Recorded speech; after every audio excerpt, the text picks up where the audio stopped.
Sa ngala ng Ama, ng Anak, ng Espiritu Santo, sumainyo ang Panginoon. At sumainyo. Mga kapatid, aminin natin ating mga kasalanan upang tayong marapat gumanap sa banal na pagdiriwang.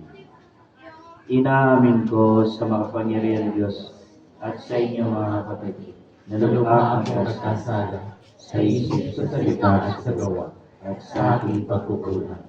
Kaya isinasamo ko sa mahal na Birheng Maria, sa lahat ng mga anghel at mga lingkod, at sa inyo mga kapatid, na ako'y pailalangin sa Panginoon ating Diyos.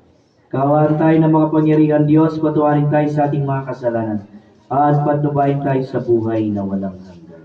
Amen. Panginoon, kaawaan mo kami. Panginoon, kaawaan mo kami. Kristo, kaawaan mo kami. Kristo, kaawaan mo kami. Panginoon, kaawaan mo kami. Panginoon, kaawaan mo kami. Gloria in excelsis Deo.